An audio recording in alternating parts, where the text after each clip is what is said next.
onye na-aba mmadụ n'ụwa ka ife ọma na-abịalụ Chukwu na-agọzi onye ka omume ya si dị onye si eme n'ụwa na-ebute afụ m n'anya eze oyimo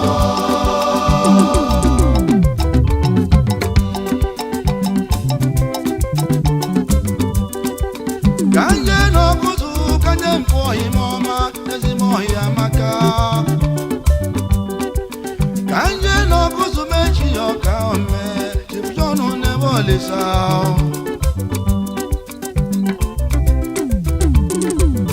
chipụjọnụ n'ebe olisa ejike m ụwa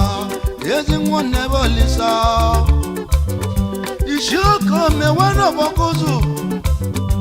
nwanne dị nọmba 1 ọ bụ okwele alụsị ọkụzụ mmetụ ụwa mma ishie gburugburu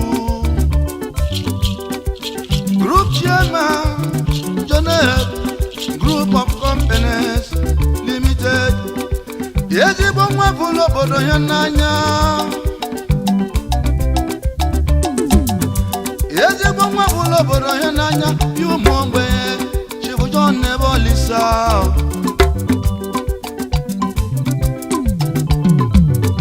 Ogo manato na madili nise kachibu John nazu na bukwa. Aga mekuzu ne halibe ya.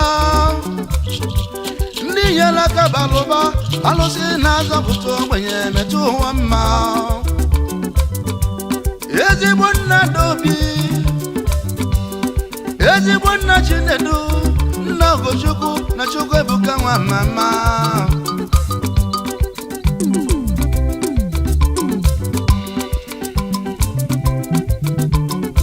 Kaigabaze n'ọkụzụ alụze n'ọkụzụ junction anyị agaba na Jonet Holiday Inn ebe anyị ga na-ayọli ndụ ọkasị mma Holiday Inn Holiday Inn Holiday Inn n'ọkụzụ Holiday Inn n'ọkụzụ n'ọkụzụ Holiday ebe anyị ga na-ayọli ndụ Holiday ebe anyị ga na-enwe aṅụrị Holiday Inn ọkasị mma Holiday Inn kedu maka Odozeku n'ebe Olisa Chief Mrs. Vania Chinwe nwanyị ọma anya bulugo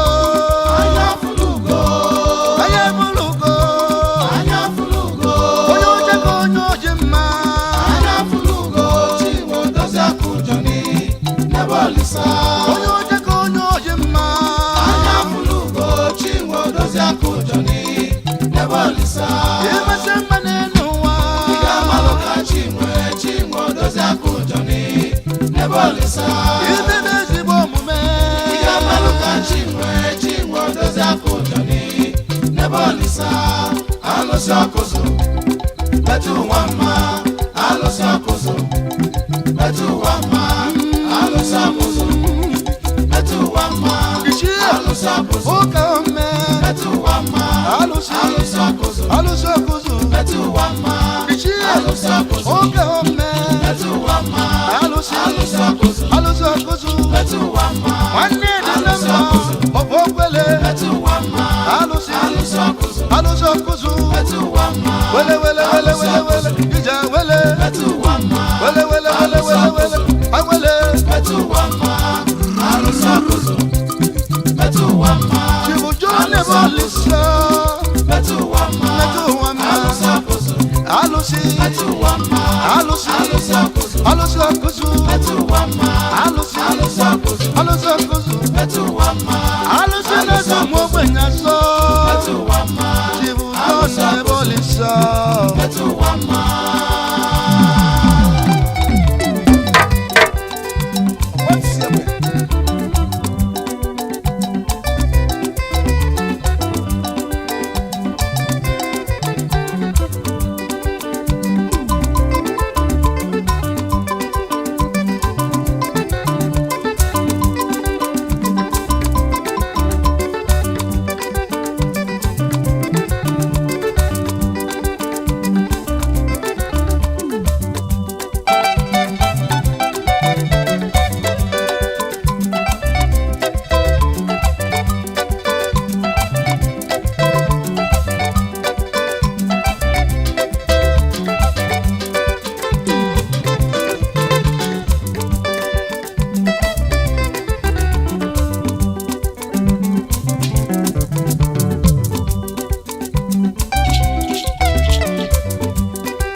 akụchinyere nwata akụchinyere nwata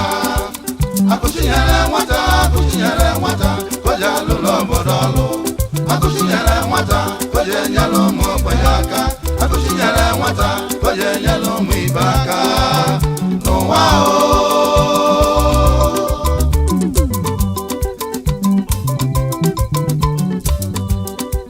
anyị ga-agabazi n'okwele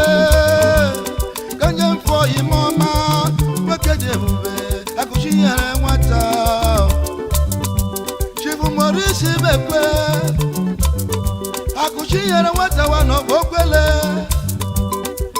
akụkwesịrị ogbe titi omeke bụrụ na ya ọfamba Chief Executive Okwele Holdings Limited Chief Executive Rosemont Nigeria Limited Chief Executive Okwele Finance Company Limited Real the change yo Traditional Prime Minister Okwele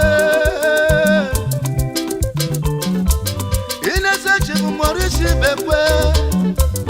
Imalu no nwelu nne Chukwu bachapụrụ anya Kese fofu manne n'ụwa Jili ego Igbo wesabaro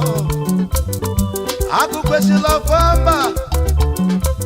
ezi nwa akụkwesịrị akụkwesịrị akụkwesịrị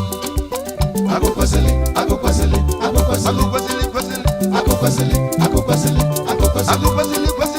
akụkwesịrị akụkwesịrị akụkwesịrị akụkwesịrị akụkwesịrị akụkwesịrị akụchinyere nwata akụkwesịrị akụkwesịrị akụkwesịrị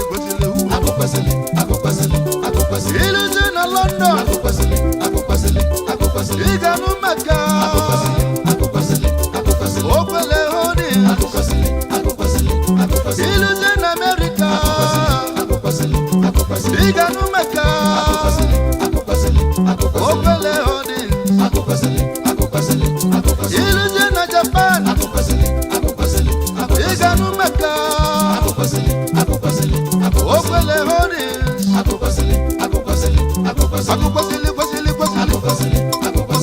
akụkwesịrị kwesịrị ya akụkwesịrị akụkwesịrị Chifu Maurice Bekwe akụkwesịrị onye ejighị eji mmadụ akụkwesịrị akụkwesịrị nne mụrụ ịmụrụ nwa akụkwesịrị akụkwesịrị akụkwesịrị ọzụrụ ụmụ ogbenye akụkwesịrị akụkwesịrị inyela taba n'ụbanị n'ụwa akụkwesịrị akụkwesịrị akụkwesịrị kwesịrị kwesịrị akụkwesịrị akụkwesịrị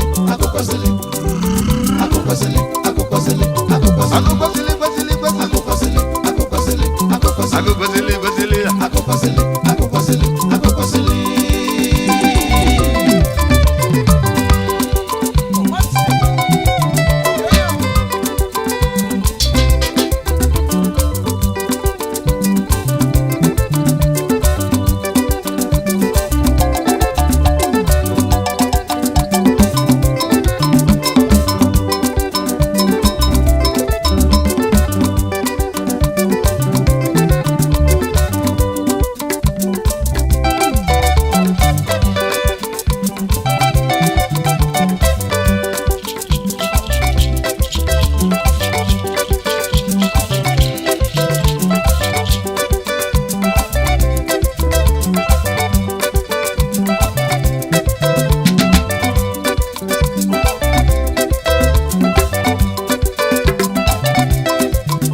Boca,